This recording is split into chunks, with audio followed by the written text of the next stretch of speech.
everyone, welcome back to the Deep Dive. Today we're going deep on government and political systems. Ooh, exciting. Yeah, right. We've got a really interesting mix of sources for this one, some academic lectures, Okay. blog posts, even a couple of explainer videos. Should be fun to see how those all come together. Definitely. Yeah. So basically, we're all kind of curious about, how different governments work, right? Yeah. What actually makes a democracy different from a republic? Or, what's the deal with all the isms out there? Yeah, totally. Socialism, conservatism, all that. So yeah, if you're, prepping for a class or Right. just trying to make sense of the news, this deep dive is for you. Absolutely. Okay, so I think a good place to start is, with the systems themselves, right? How do we actually organize ourselves? Yeah. And get this, even way back in ancient Greece, Aristotle was already classifying governments like monarchy, aristocracy, policy. It's amazing how those ideas still resonate today, even though, obviously things have gotten way more complex. Yeah. I mean, it's really fascinating how those foundational ideas have kind of shaped political thought throughout history. Right. We're building on that, trying to find that, perfect balance of power Yeah. and creating a society that actually, functions, which, let's be honest, is easier said than done. Yeah, definitely not easy. Okay, so fast forward to today, and, we've got a whole buffet of systems, each with their own pros and cons. Totally. Yeah. So, for example, we have democracies like Canada and republics like France, where, the head honcho isn't a king or queen, Right. but someone who's elected or appointed. Then there are monarchies like Saudi Arabia, where power is all about, family ties. Yeah, lineage. Exactly. And of course, you can't forget communist states like China and dictatorships like North Korea. Yeah, it's a whole mix. It really is. And it's important to remember that, these categories, they aren't always so black and white. Right, definitely. You get hybrid systems that blur the lines. Totally. And even within one category, even within democracy, there's tons of variation. Take the U.S., for instance. It's a representative democracy, not a direct one. Yeah, good point. Imagine trying to get every single citizen to vote on, every single issue. Oh, that'd be chaos. Total chaos. So instead, people elect representatives to, make those decisions on their behalf. Right. Which, raises some interesting questions, how do you guarantee those representatives are actually representing the people? Yeah, that's the big question, right? And how do we prevent, corruption or power getting concentrated in the hands of just a few? Yeah, those are some of the core challenges that any democracy has to grapple with. For sure. Okay, so we've got a grip on some of the basic systems. Now let's unpack the isms a bit. Right, sounds good. And honestly, I'm kind of curious about conservatism. It sometimes gets a bad rap, but I think there's got to be more to it than meets the eye. Yeah, for sure. I think it's often misunderstood.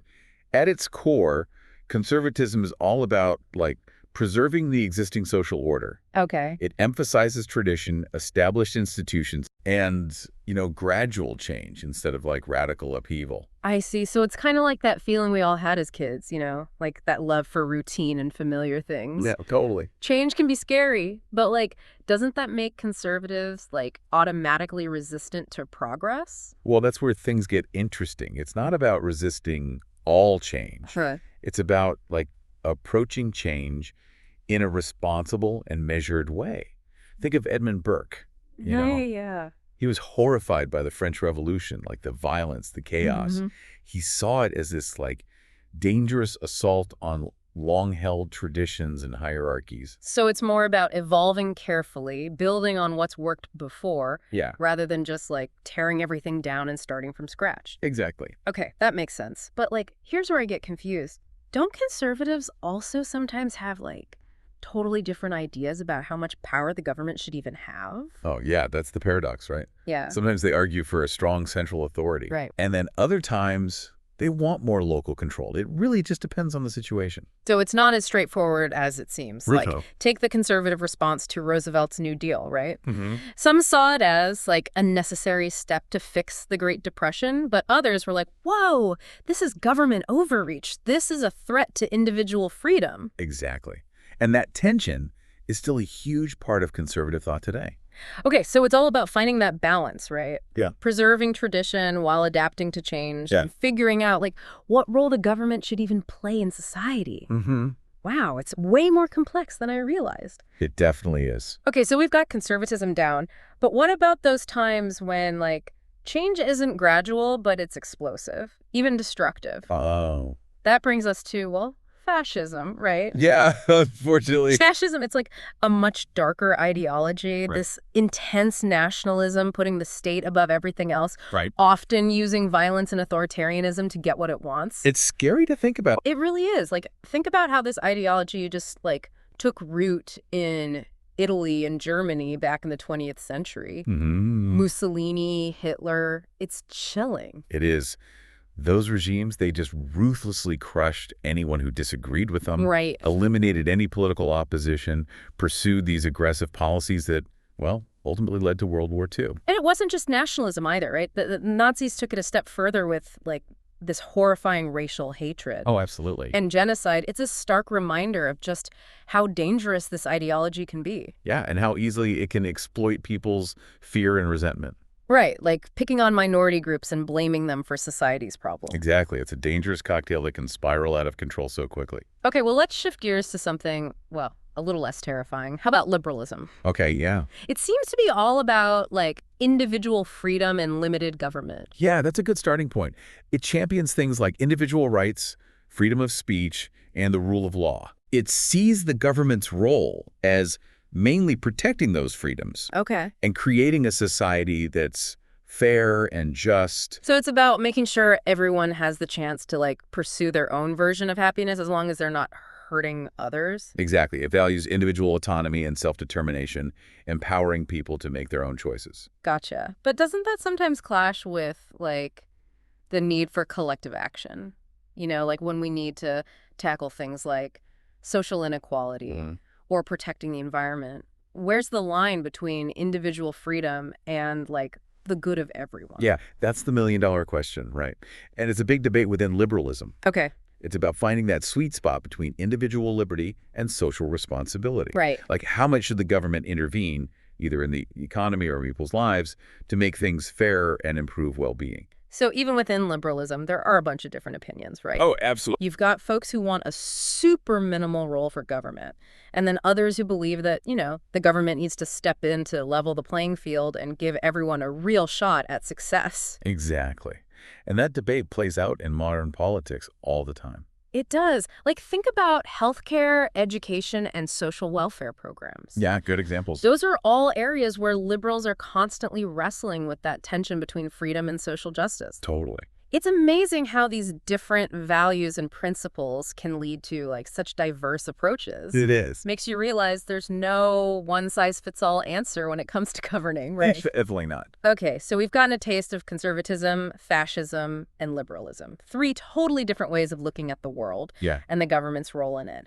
But what about the choices people make within those systems? Right. Like, how do we understand why voters choose one candidate over another, or why politicians act the way they do? Well, that's where something called rational choice theory comes in. It tries to explain political behavior through the lens of, well, rationality. Okay. It assumes that people act in their own self-interest, making decisions that, like, maximize their own benefit. So it's like going grocery shopping and picking the products that give you the most bang for your buck. Exactly. You're weighing your options, trying to get the best deal. Yeah, rational choice theory applies that same logic to political choices, Okay. saying voters pick candidates and policies that they believe will best serve their own needs. But doesn't that make politics sound kind of, like, cold and calculating? Like we're all just robots chasing our own selfish goals? Well, it might seem that way at first glance, but in reality, it's much more nuanced. Yeah.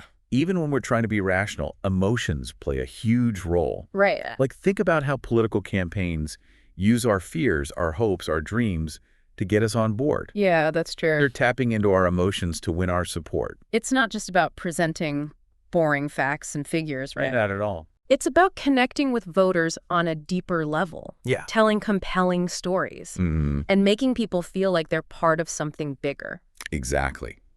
That's where the power of narrative comes in. Okay. Political campaigns, they're all about crafting a story that resonates with voters. Right. A story that helps them understand where the candidate's coming from and why they're fighting for what they believe in. So it's not just about being rational, it's about tapping into those emotional cores. Yeah. Understanding the psychology behind how people make political decisions. Exactly. And that brings us to another key insight from rational choice theory. Yeah. Candidates can't be everything to everyone. Right. They have to pick a lane. They do. Yeah. They need to take a stand on certain issues, focus on those, Okay. and build a clear brand identity. Like that famous Napoleon quote, right? Oh, yeah. Which one? He who defends everything defends nothing.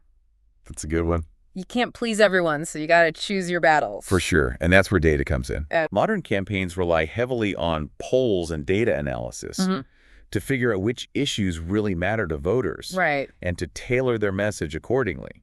It's like taking a blood test before you prescribe medicine. Yeah, good analogy. You need to know what's wrong before you can treat it. Exactly. So candidates need to define themselves on the issues voters care about most and then build a brand that's consistent, trustworthy, and easy to understand. Exactly. And that brings us to another key aspect. Framing and language. Ooh, yeah, that's a powerful one. It is. Like, calling it an inheritance tax sounds way different from a death tax, even though it's the same thing. Oh, yeah, totally different vibe. Right. One sounds way more appealing than the other. For sure. So that's framing, right? It is. And it can hugely influence how people perceive an issue. Okay. Which is why campaigns use things like focus groups and message testing. To make sure their message is landing the right way. Exactly. But that also brings up questions, right? Oh, yeah, for sure. Like, where's the line between persuasion and straight-up propaganda? Yeah, good point. And it gets even trickier with social media and the 24/7 news cycle. Totally. Things move so fast. Yeah. A single misstep can go viral in seconds. Oh, yeah. Like, remember that Panamanian president who accidentally congratulated Manny Pacquiao for being Panamanian on Twitter? Oh, yeah, that was classic. Oops. But on the flip side, campaigns are using tech to their advantage, too. Oh, for sure. They're targeting specific groups of voters with custom-made messages, even finding those key influencers to spread the word. It's pretty amazing how much data is available now. It really is, and how sophisticated campaigns are getting at using it. It's a whole new game, but it also makes you wonder about privacy and the potential for manipulation, right? Definitely. It's a double-edged sword. Technology can empower people, but it can also erode trust and spread misinformation. For sure. Okay, so we've explored how rational choice theory helps us understand the decisions voters and politicians make, and how technology is changing the landscape of, well, political communication. Totally. It's a lot to take in, but super fascinating. It really is. Okay, now let's zoom out a little bit and see how countries interact on the world stage. Let's talk about political realism. Okay, yeah. It sounds kind of cynical, doesn't it? Like it's all just a power grab out there. It can sound that way, but realism isn't about celebrating power politics. Okay. It's about understanding how the world actually works Okay. and recognizing that idealism has its limits. So it's less about might makes right. Right. And more about acknowledging that, like, power dynamics really do shape how countries act. Exactly. Okay, so within realism, there are different schools of thought, right? Yeah. Like classical realists, think Hans Morgenthau. Yeah. They argue that countries are driven by self-interest and the pursuit of power. And they see the world as anarchic, meaning there's no one in charge, no global police force. Yeah, no overarching authority. Whoa. So basically in this world, countries have to look out for themselves, do whatever it takes to survive. Right. Kind of like a Hobbesian state of nature, right? Yeah, exactly. But doesn't that lead to constant conflict and instability? It can, and that's one of the key insights of realism. Yeah. It helps us understand why conflict is so common. Right. And why countries prioritize their own security above almost everything else. Hold on. If it's all about self-interest and power, how do we ever get countries to cooperate? That's a great question. Like, how do we make progress on global issues like climate change or pandemics? Well, realists acknowledge that cooperation is difficult, Okay. but they also say that countries will cooperate when it benefits them to do so. So it's not about saying cooperation is impossible. It's about being realistic about when it's likely to happen. Exactly. Okay, that makes sense. So realism helps us understand the role of power. Yeah. But it doesn't rule out cooperation. It's about being clear-eyed about the challenges and finding practical solutions. But realism isn't the only perspective out there, right? Of course not. Like, there's liberalism in international relations, which focuses on things like international institutions, democratic values, and economic interdependence, all to promote peace and cooperation. So liberals think that by encouraging democracy, strengthening international law, and promoting free trade, we can make the world a more peaceful and prosperous place. Exactly. But, I mean, there's a lot of debate about how effective that actually is. Oh, absolutely. Yeah. There's always debate about whether these approaches can really overcome the challenges of power politics. Right. It's a fascinating debate, that's for sure. It is. It really makes you realize there's no easy answer when it comes to understanding how countries interact. It's about considering all the different perspectives, looking at the evidence, and forming your own conclusion. Exactly. Speaking of different perspectives, there's one more ism we got to unpack. Socialism. All right, let's do it. This one seems like a biggie.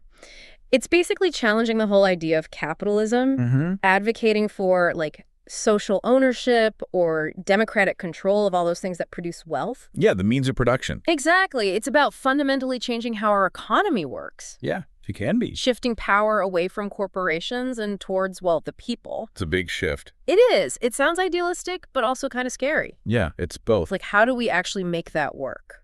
It's a big question.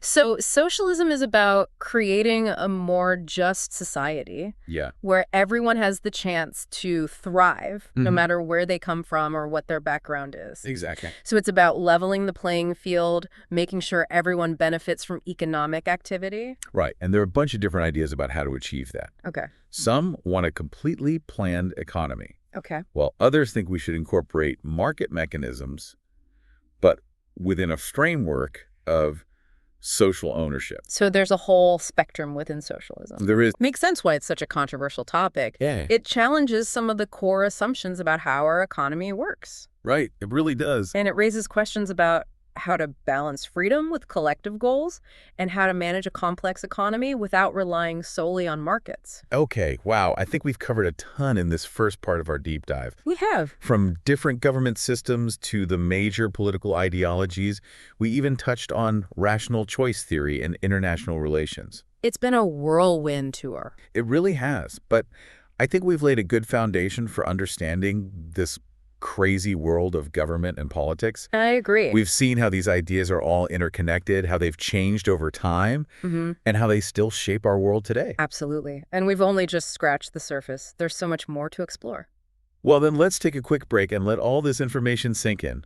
I know my head is spinning. We'll be back soon to dive even deeper into these fascinating topics. Sounds good. Wow. I don't know about you, but my head is spinning after all of that. Yeah. It's a lot to process for sure. We went from ancient Greek philosophers to modern political campaigns. A lot, yeah. Domestic policy, international relations. It's amazing how it all connects. It really is, yeah. And how it, like, continues to influence our world today, even if we don't always realize it. Absolutely. So I think it's worth taking a moment to, like, reflect on what we've learned so far. Okay. What surprised you? What, like, challenged your assumptions? That's a good question. For me, it was really digging into the nuances of these ideologies. Yeah.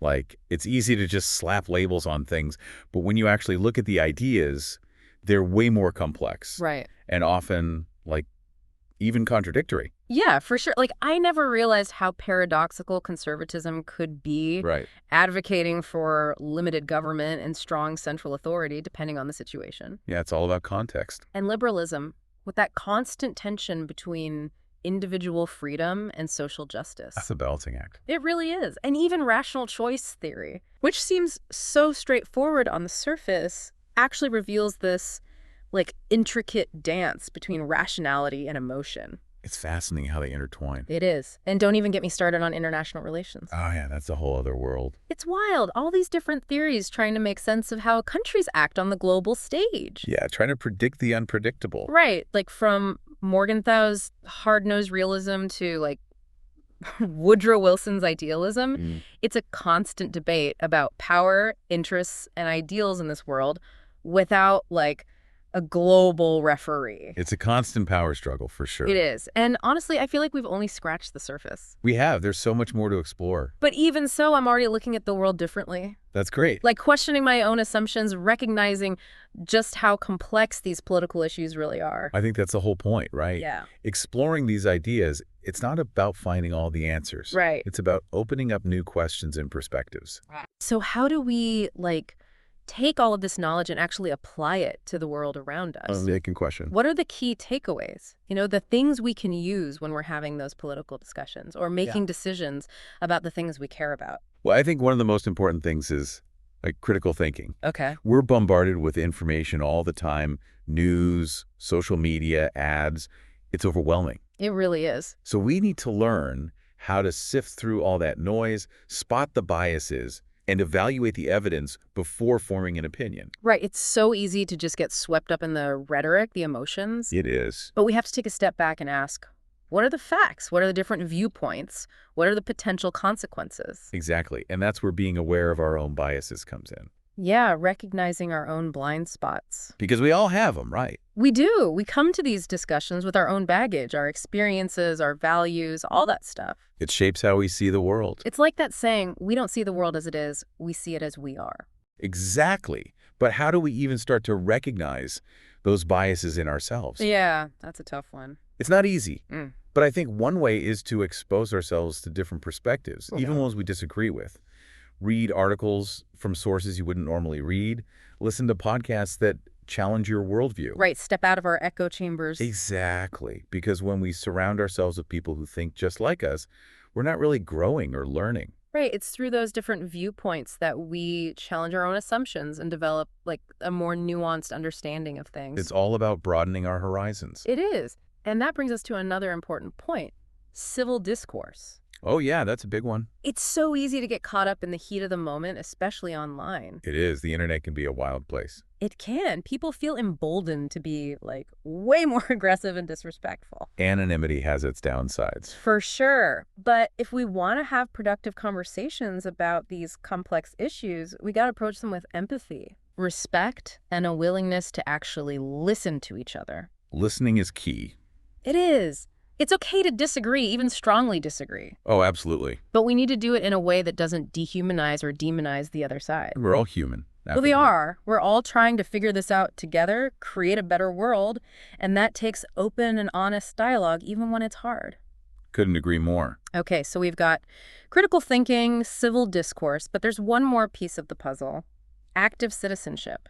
Yeah, that's crucial. It's not enough to just have knowledge and opinions. Right. We got to put them into action. We do. So we're talking about getting involved in our communities, voting, contacting our representatives, supporting causes we believe in, maybe even running for office ourselves. All of that. It's about recognizing that democracy is not a spectator sport. I love that. It takes all of us participating in whatever way we can. Right, and that participation can look like so many different things. From volunteering to protesting to simply having conversations with friends and family about the stuff that matters. Exactly. It's about realizing we all have a role to play in shaping the world around us. Yeah. Even small actions can make a difference. But sometimes it feels so overwhelming, right? Where do you even begin? I get it. It's easy to feel powerless. Yeah. But I think the key is to start small, find your passion, and take action in a way that feels meaningful to you. Okay, that makes sense. What are the issues affecting your community? What are the groups working to address them? How can you get involved? Right. It's about connecting the personal and the political. It is. Starting with the things you care about most. And as you take action, you'll start to see those connections between the local and the global, the personal and the political. Right, we're putting all the pieces together. Yeah, connecting the dots. And that's where the real learning happens. Absolutely. It's in that space between knowledge and action where we truly grasp how it all works. Okay, so as we continue, let's keep that in mind. Let's not just be passive observers. Right. Let's be active citizens who are engaged in shaping the world. I love that. It's about taking ownership, recognizing that we have the power to make a difference. Okay, before we wrap up this part, I want to bring something up that wasn't explicitly in the source material. Okay, what is it? It's something that keeps coming up for me as we talk. Yeah, okay, I'm intrigued. What about technology's role in all of this, in the future of government and politics? Ooh, that's a big one. And it's only getting bigger. Right. Think about social media, artificial intelligence, big data, the way they're already influencing campaigns, elections, even government policies. Yeah, the impact is undeniable. Social media has given people new ways to discuss politics and mobilize, but it's also led to misinformation, echo chambers, and manipulation. The double-edged sword, for sure. And AI is being used to analyze voter data, target political ads, even make decisions about resource allocation and law enforcement. Yeah, the applications are expanding rapidly. It's amazing, but also kind of scary, right? It is. It raises questions about transparency, accountability, and potential bias in these algorithms. Big questions. And then there's big data. Oh, yeah. Governments and corporations collecting tons of info about us, our online activity, our movements, our purchases. A lot of data. It is, even our health data. Yeah. What does that mean for privacy, for freedom, for democracy itself? Those are huge questions, and honestly, I don't think there's an easy answer. Yeah, it's complex. It is. These technologies can make government more efficient, more responsive. Right. But they also raise concerns about surveillance, control, and the erosion of privacy. It's like a tightrope walk, trying to find the balance. Yeah, it is. So how do we navigate this new landscape? Yeah, how do we use technology for good while avoiding the pitfalls? Well, I think it starts with having these conversations, asking tough questions about the ethical implications, creating safeguards against abuse, and making sure citizens are informed and engaged. It's about empowering people, not controlling them. Exactly. It's both exciting and daunting to think about what's ahead. It is. But I think it's crucial to have these conversations now, before it's too late. I agree. We can't just sit back and let things happen. We need to be proactive, shape the future we want. Exactly. The future is not predetermined. Right. It's something we create through our choices and our actions. Well said. Okay, I think we've given our listeners a lot to think about in this part. I think so, too. We've explored critical thinking, civil discourse, active citizenship, and all the challenges and opportunities of technology in politics. It's a lot to unpack. It is, but it's essential for anyone who wants to be informed and engaged in today's world. Absolutely. It's a reminder that learning about government and politics isn't just some abstract thing. Right. It's about understanding the forces that shape our lives and empowering ourselves to make a difference. Well said. Okay, let's take another quick pause to let all of this sink in. When we come back, we'll wrap up this deep dive with some final thoughts. All right, welcome back to the deep dive, everyone. We've explored a lot, and I'm curious, has anything really stuck with you? I mean, it's been quite a journey. We've covered so much ground, from ancient Greece all the way to the digital age. It makes you realize that government and politics, they never stand still, right? They really don't. And honestly, I'm still feeling a bit overwhelmed by it all. So many moving parts, so many different ways of looking at the world. I get it. It can be daunting. But that's exactly why it's so important to wrestle with these ideas. Because the more we understand, the more we can shape our future. So as we wrap up, what are some things we can take away from all this? Key insights to navigate this complex political world. Well, for me, it all boils down to knowledge. The more we understand how government functions, the different ideologies out there, the challenges we face, the better equipped we are to make informed decisions. It's about becoming active participants, not just passive observers, right? Exactly. And that can involve voting, engaging with our representatives, volunteering in our communities, even just having those tough conversations with friends and family about the things that matter. It's about recognizing that we all have a voice and that we can make a difference, even if it seems small. Absolutely. And as we do that, I think it's crucial to remember empathy. It's so easy to get caught up in the us versus them mentality, especially these days. Yeah, it's tempting to just write off anyone who disagrees with us.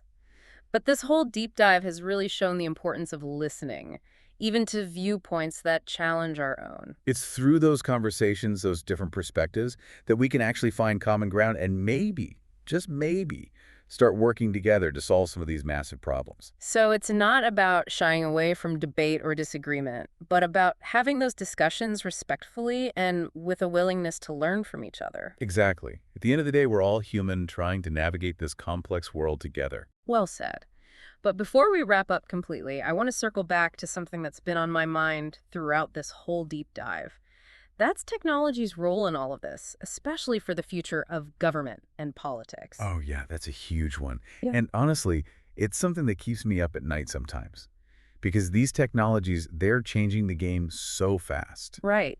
Think about social media, AI, big data, all of that. They have incredible potential, but also some pretty serious risks. For sure.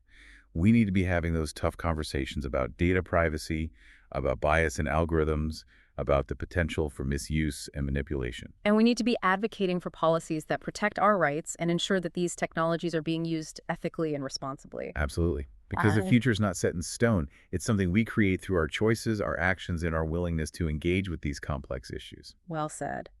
So as we wrap up this deep dive, I encourage everyone listening to keep exploring these ideas, to stay curious, and to never stop asking questions. Because government and politics, they affect every aspect of our lives. And by understanding them, by engaging with them, we can help shape a better future for ourselves and for generations to come. That's a great note to end on. Thanks for joining us for this deep dive, and we'll see you next time for another exploration of the ideas that shape our world.